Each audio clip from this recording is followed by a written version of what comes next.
I'm ready to proceed, Mr. Presiding Officer. I'd like to start this discussion with a question that hopefully will allow our kababayans who are watching, listening, to understand the situation. Of course, I pose it also to the parties. If the government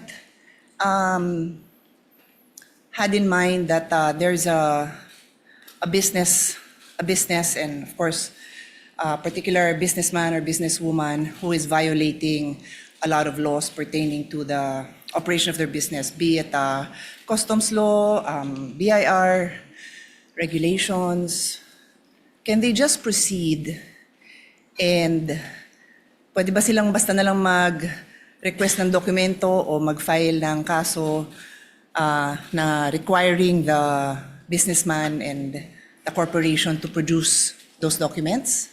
Pwede ba? So yun ang pag-isipan natin, no? Kasi yun ang tanong eh. Similarly, ginagawan ko lang ng ibang analogy para maintindihan ng mga kababayan natin.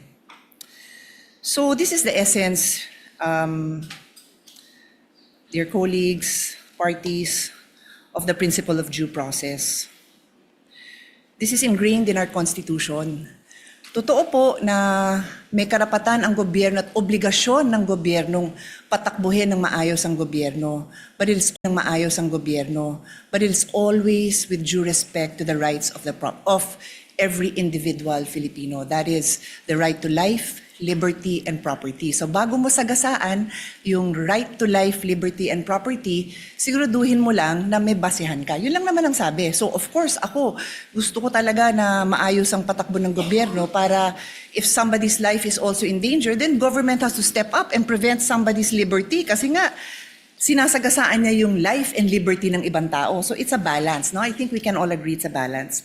So I want to go straight into a landmark case and I will ask both parties for their legal opinions on it kasi it is a legal proceeding. Pero gawin nyo lang simple para hindi masyado complicated para sa mga nakikinig sa atin.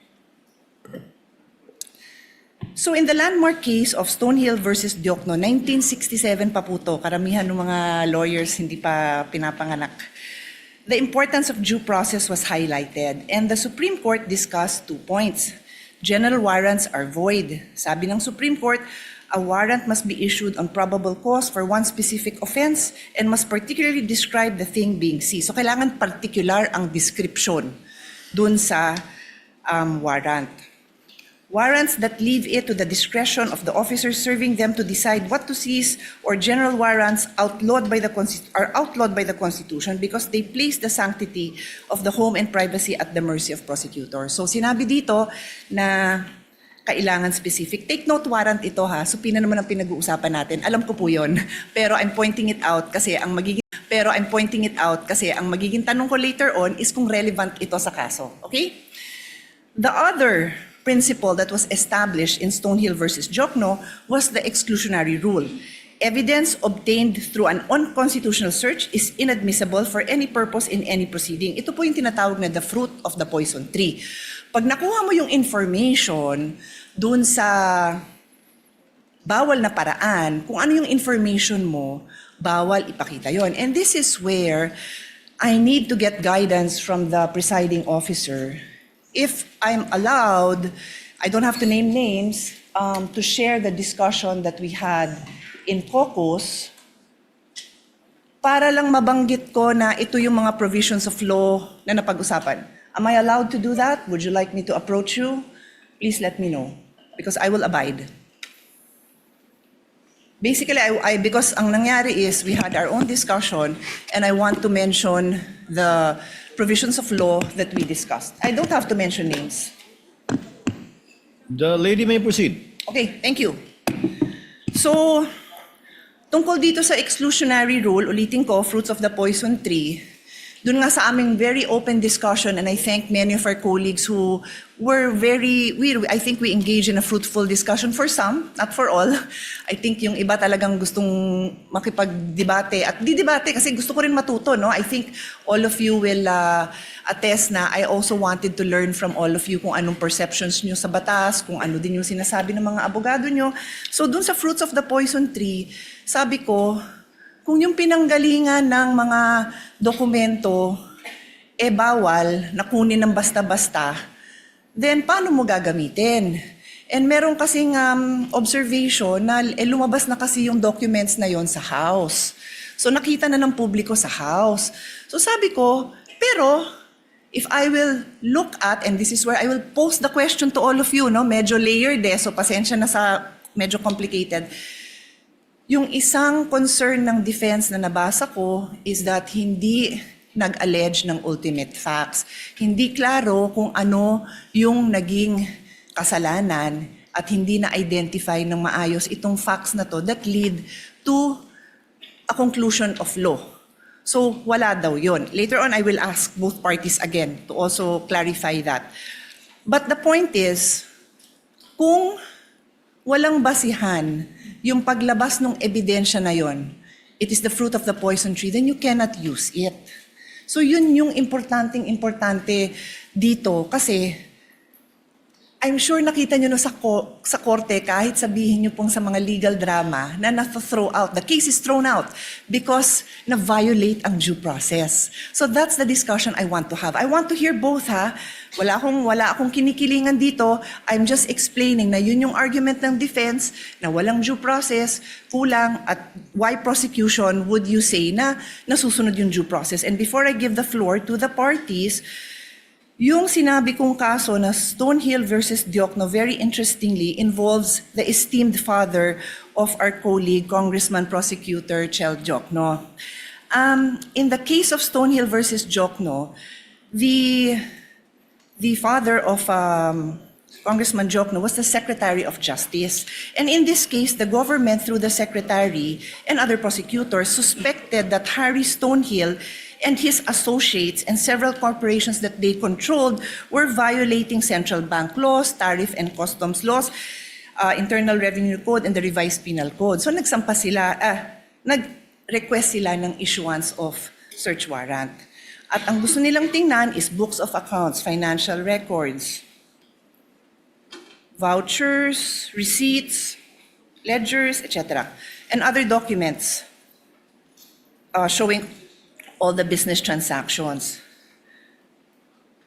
Stonehill and the other petitioners filed a petition before the Supreme Court arguing that the search warrants were general warrants because they did not particularly describe the things to be seized. So, general pa pala yun.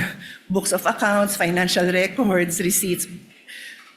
General pa pala yun. And the Supreme Court ruled that indeed, general warrants are void. Warrants must be based on probable cause. Nasabi ko na yun, ano? And then the case also adopted the exclusionary rule, holding that evidence seized under an unconstitutional warrant is inadmissible. So, I now pose my questions. Applicable po ba ang kaso na ito, Hill versus Diokno, as far as the prosecution is concerned, and then also for the defense, applicable? Take note, I've read most of the pleadings, well, all of the pleadings, mahahaba sila.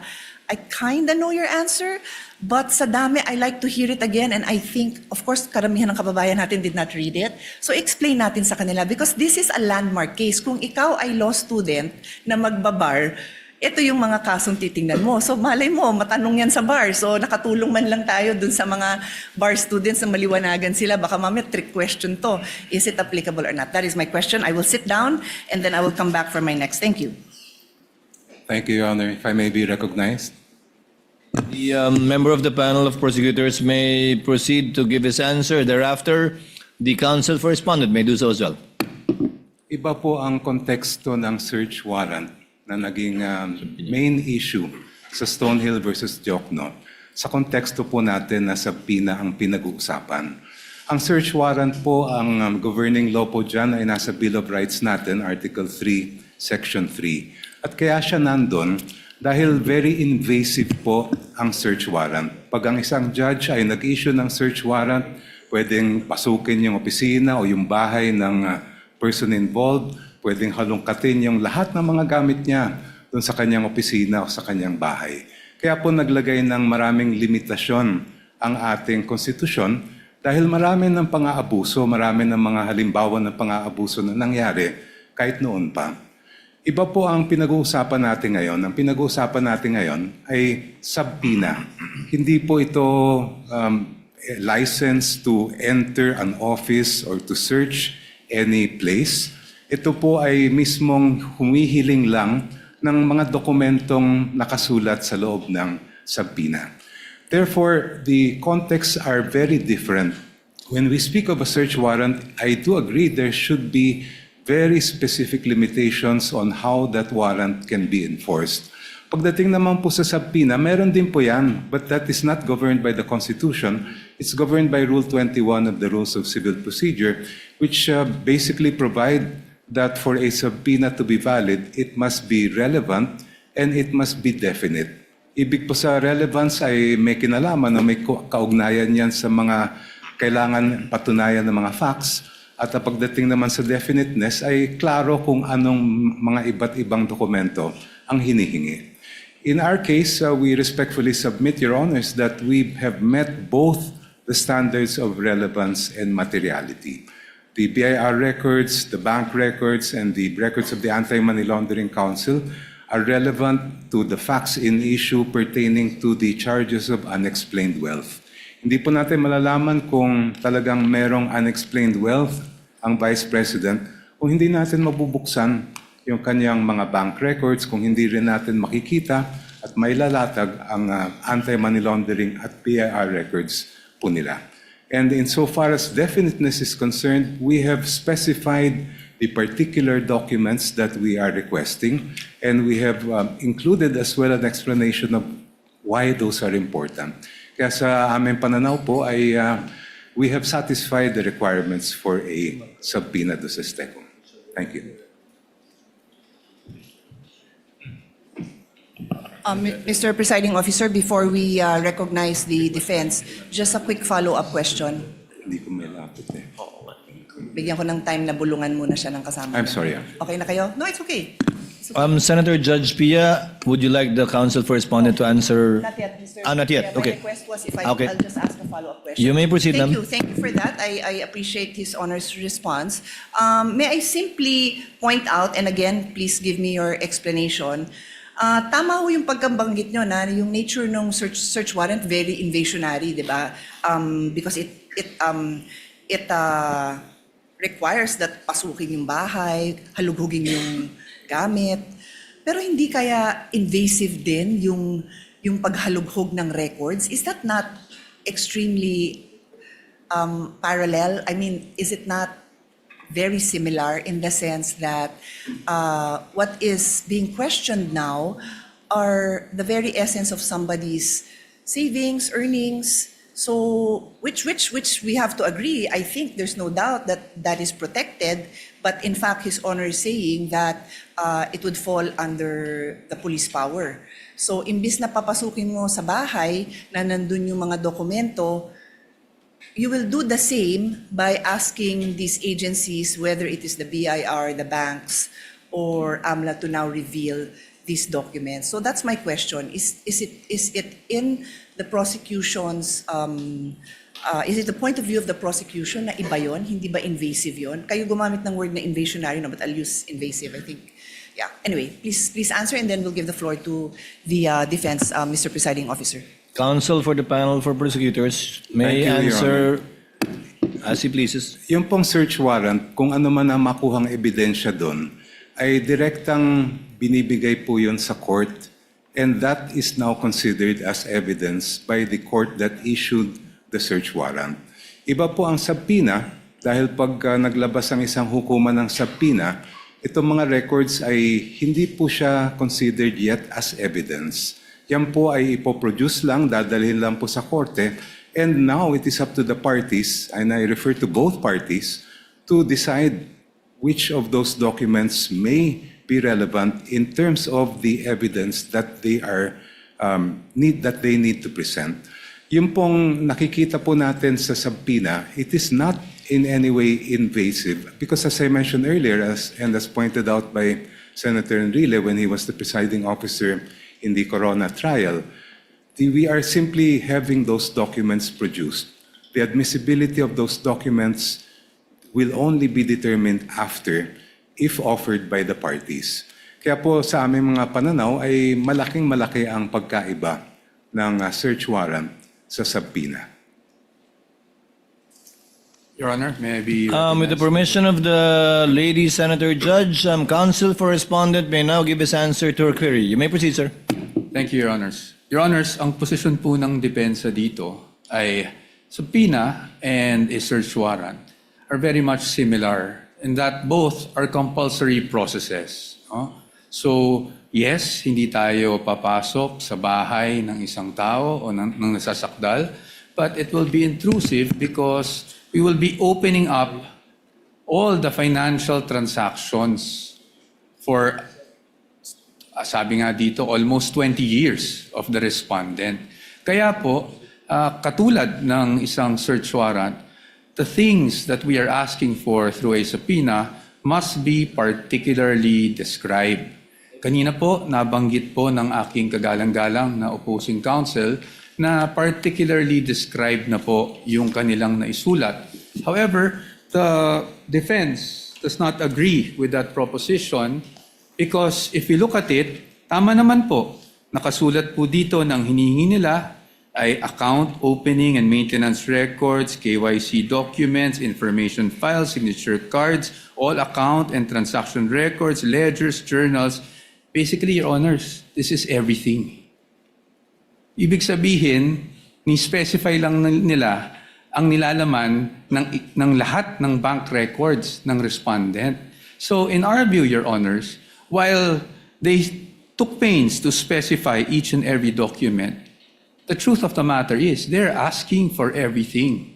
Ngayon, pagdating sa subpoena, and even in the case they cited, yung Rocco versus Contreras, no? Nakasulat po doon that for a subpoena to be validly issued, when we talk about particularly describing yung kung ano yung hinihingi, it has to be evidence that is both relevant and material.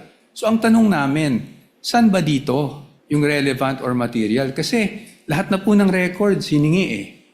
So, and this bolsters our theory, of course with all due respect to the opposing side, na kaya namin tinatawag o kaya namin natawag na fishing expedition ito. Kasi lahat na ng records hiningi, pero hindi naman matukoy which would actually be relevant, which would actually be evidentiary to the accusations they have made under the articles of impeachment. So, pero dito, hinihingi natin 20 years worth of records. And then, paano po yun? Hihimayin natin, maghahanap tayo ngayon kung may relevant o wala. Which brings me back to yung BIR records. Nakaseal po yung box. So I would say, both parties, hindi natin alam kung anong nasa loob nun. Yet, we're hoping na somehow, pag nabuksan yung box na yon, meron po tayong makikitang ebidensya. And that's why, again, with all due respect, we called it a fishing expedition. Kasi hindi naman na-identify kung ano mismo doon yung pwedeng ebidensya laban sa sinasabing unexplained wealth umano ng Vice Presidente. So, with the question, for us, yes, the Stonehill case, Stonehill versus Diokno, directly applies to the current proceedings. Kasi nga po doon, sinasabi talaga na dapat specified yung hinihingi, particularly described and relevant. But as of this point, they're asking, Your Honors, for all of these things. And again, while they specified each and every document, kung babasahin niyo po ng mabuti ito, they're actually asking for all bank records without, in fact, telling us which transaction is relevant to their accusation, which transaction will actually support their accusation. Yun po yung aming pananaw dito sa tanong ng ating kagalang-galang na hukom. Thank you po. If Your Honor, please, may be allowed to respond. Hold on, counsel for the panel of prosecutors. Senator Judge Pia is the one asking the questions. Unless it's not a debate between the two counsels, you're merely responding to answers from questions by senator judges. I actually prefer not, pero alam mo na, baka sabihin naman na may bias tayo pag di ko naman pinayagan. Di payagan, no, I defer to... Senator Judge Pia, you asked the question, they answered. It is not for the opposing counsel to answer points raised they had that chance when they did their oral arguments, rebuttal and surrebuttal. You may proceed with your question, Senator Pia. Sige, my question is, what is your question? Or what is your comment? Go ahead. Right. But keep it brief. Keep it brief. Thank you so much, Your Honor. I just wanted to point out that this is the first time actually an impeachment court is faced with the challenge of determining whether the charges of unexplained wealth are valid or not. And yung previous Corona case, hindi po pinayagan ng impeachment court yung Article 2.4 ng Article 2. At kung ang magiging batayan po natin ay yung naging mga desisyon ng ating Korte Suprema, sinabi mismo ng Supreme Court in several cases na pag ang usapin ay unexplained wealth, kailangan makita yung kabuuan ng kinita ng isang lingkod bayan at yung mga dineclare niya sa salian.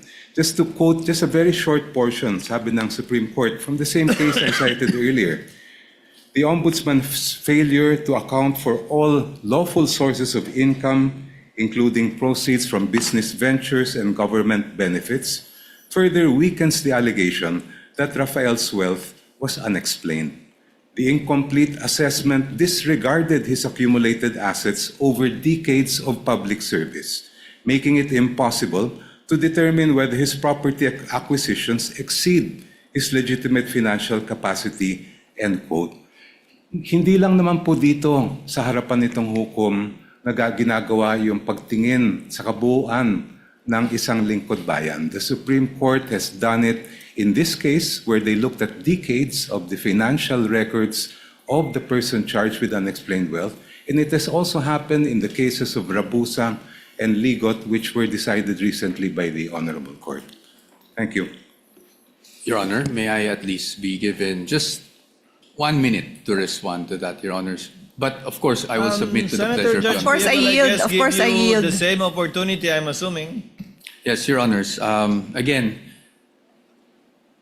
hindi ko po tinutuligsa o ino-oppose yung mga na-mention na case ng aking distinguished opposing counsel. However, those cases do not involve impeachment. And why is that relevant? Because in impeachment, as we have said, merong allegation ng unexplained wealth pero wala naman pong nakasuporta na mga documents para makita natin ano ba yung basis na naging aligasyon. Pangalawa po, again in impeachment, according to the case of Duterte versus House of Representatives, meron po tayong tinitingnan kung ano ba talaga ang impeachable offense. At yun po ay again, offenses or acts or omissions committed while the public officer is occupying the impeachable office and in relation to such office. That enough, Your Honors, is very clear under the decision. That is all, Your Honors. Thank you, Counsel for Respondent. Senator Judge Pia, may proceed.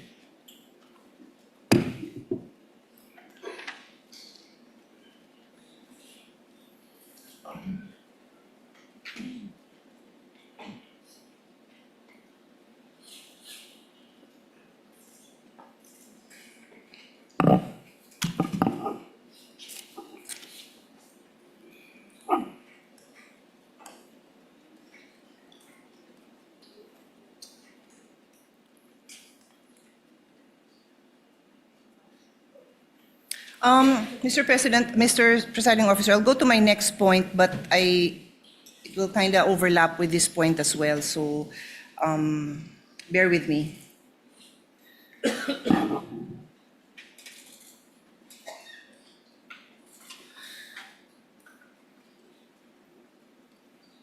My next point, Mr.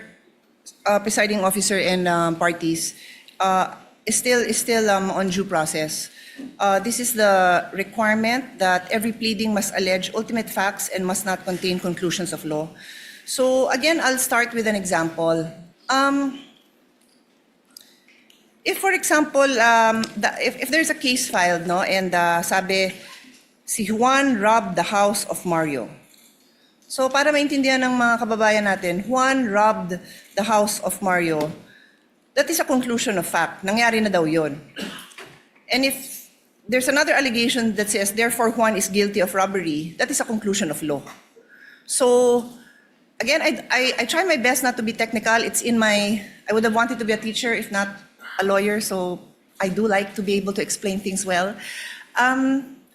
So ang hinahanap dito is, bakit mo, gusto mong patunayan yung facts mo. Yun yung kailangan sa ultimate facts.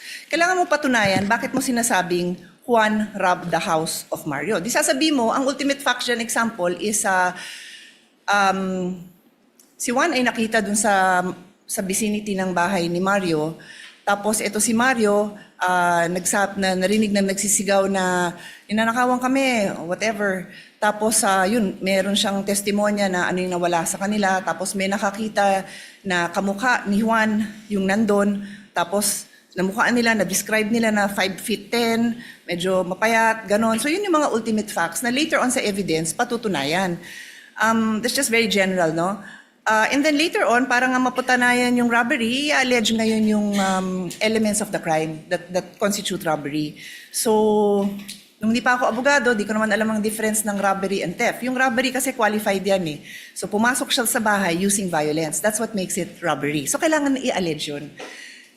Sorry to be a bit technical. Alam kong yan ang phrase of the day. Let's not be technical. Phrase of the week, phrase of the month. But we have to be able to explain these things in a way that people understand without forgetting that these are rights of the defense and rights of the person who is being tried here, and kailangan maliwanag yung ating mga accusations. So, my question now goes to both the prosecution and the defense.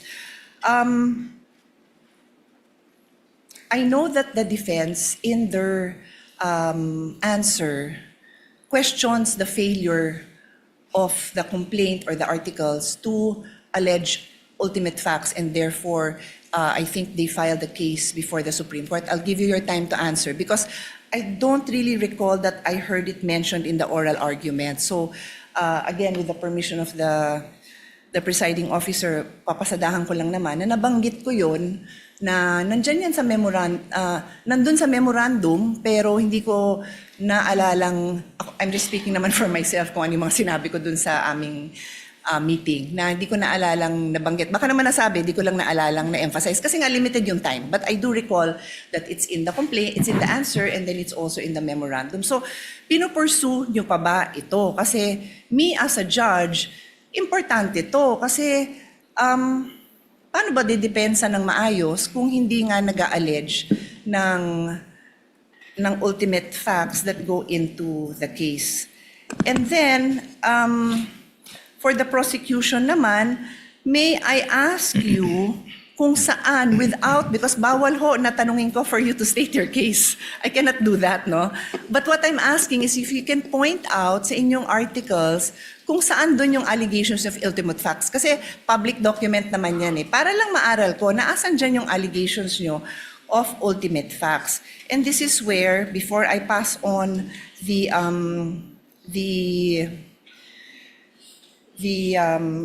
floor to the parties to answer, I want to go into the principle of fishing expedition. Nagkataon na I came across the trial that we had for former Chief Justice Corona, and lumabas yung issue na yon. Nasabi ko, eksakto ito yung pinag-aaralan natin for today.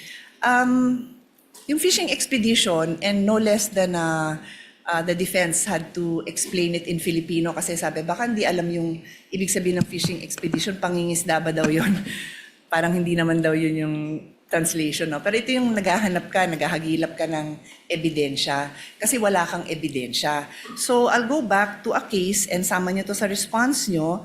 Doon po sa kasong Afologencia versus Metrobank in 2014, humingi dito ang petitioner ng motion for issuance of subpoena ducis tecum ad testificandum at sinabing padala daw ng documents relative to their loan to Metrobank, as well as those covering extrajudicial foreclosure. Sabi ng Supreme Court, this is tantamount to building their whole case from the evidence of their opponent. Bawal daw yun. Hindi daw pwede na yung kaso mo, nakabase lang dun sa, sasabihin mo dun sa kabila, labas mo nga lahat ng meron ka dyan. No, your case has to be built. Yung evidence mo has to be there. So I will also ask both parties, is that jurisprudence relevant to this case for the prosecution and then also for the defense? And then let us also include a discussion on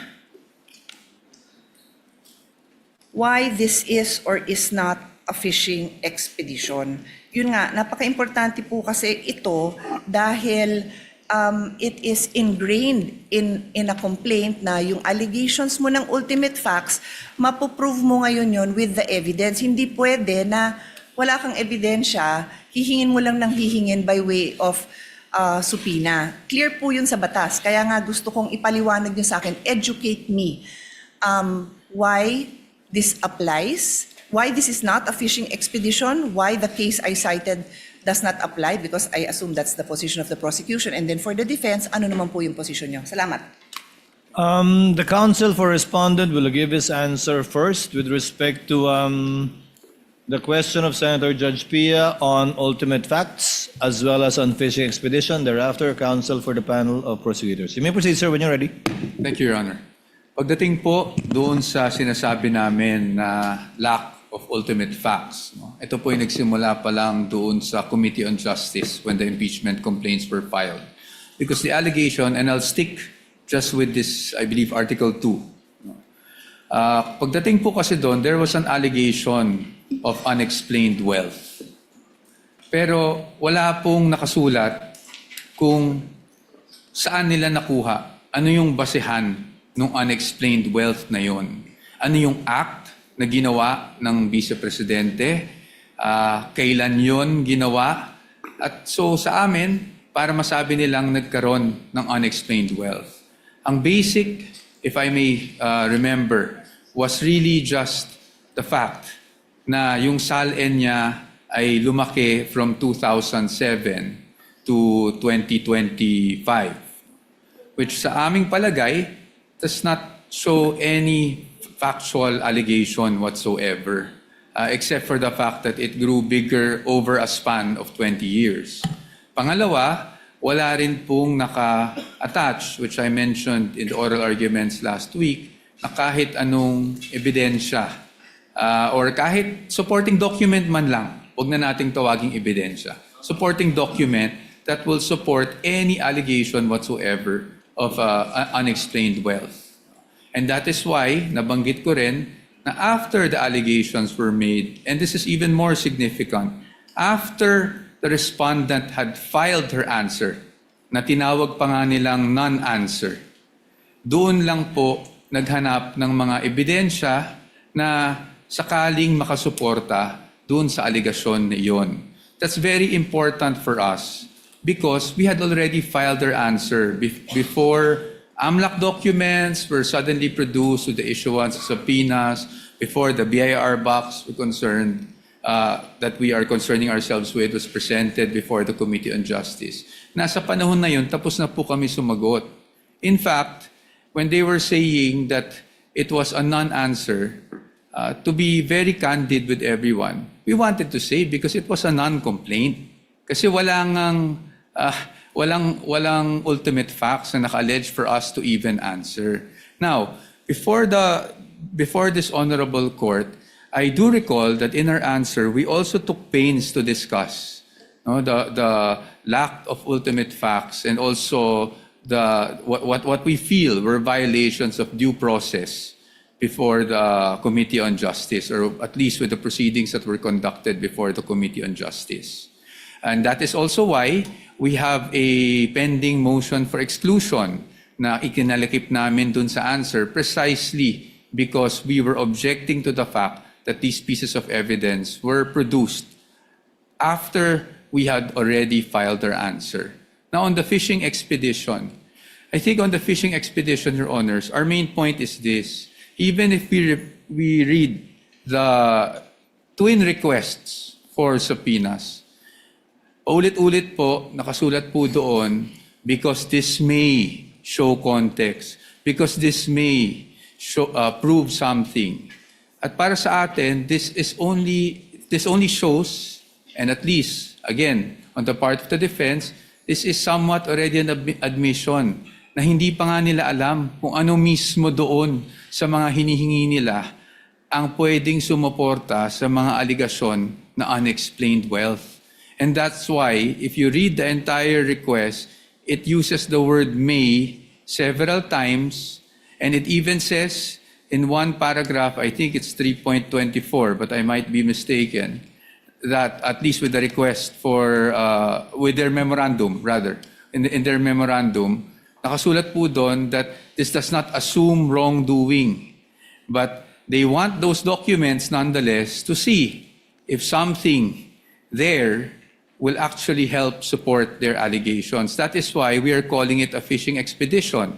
Dahil in Tagalog, para po maintindihan, sa aming pananaw, sa dami ng hinihing dokumento, para po itong nagtatapon po tayo sa dagat ng isang napakalaking lambat at umaasa tayo na kahit papano may mabingwit kahit isang pirasong ebidensya.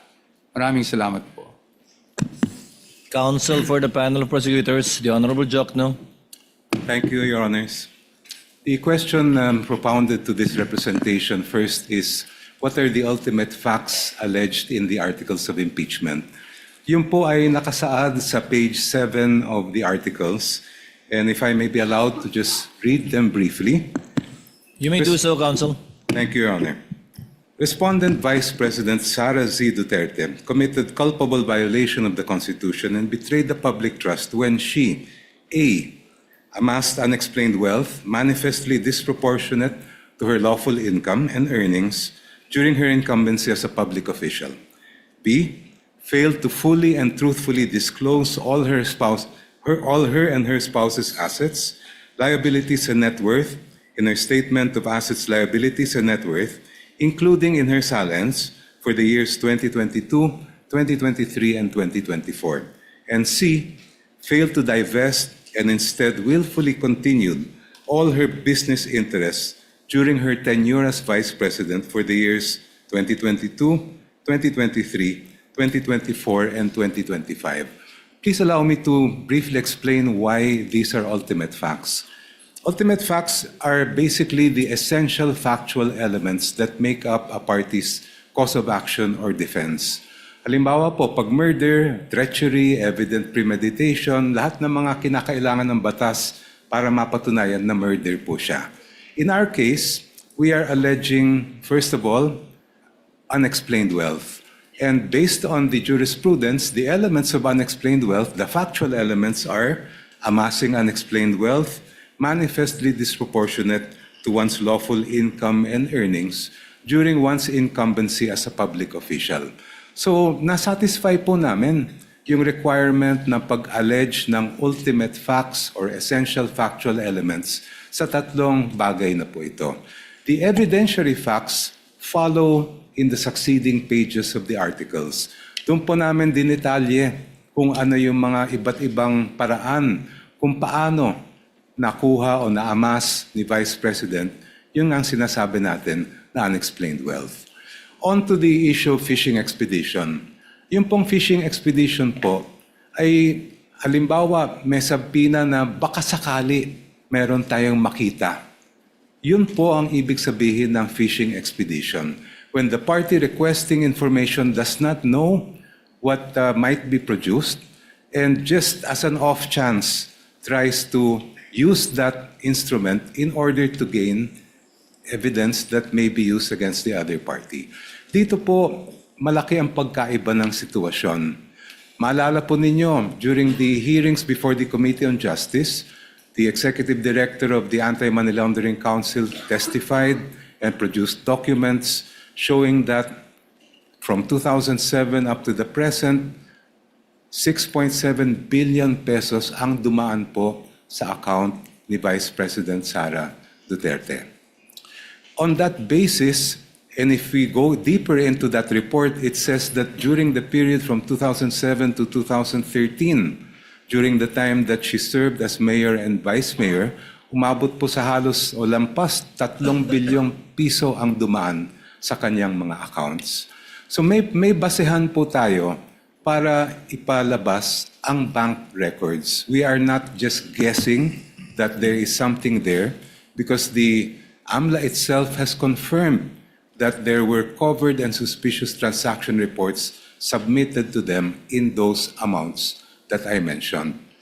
malayo po ang fishing expedition sa ginagawa ng prosecution dito po. If we had no basis at all, if we did not know what was in the AMLA reports, ayun po, maaring sabihin na fishing expedition. But in this particular case, we know because these are matters of record presented before the Committee on Justice. Second po, ang fishing expedition, maaring magamit yan sa ibang mga alegasyon tulad ng baka meron kang hindi na-declare sa iyong SALN. But when it comes to issues of unexplained wealth, it's very clear. The decisions of the court are very clear. To know whether a government official has amassed unexplained wealth, we must look at the entire incumbency of that official. Starting from day one, we look at their SALN, we look at all the income that he or she has earned, both lawful and not, and from there we make a determination whether there was unexplained wealth or not. For these reasons, Your Honors, the fishing expedition argument, in our view, is totally untenable. Senator Judge Pia, you have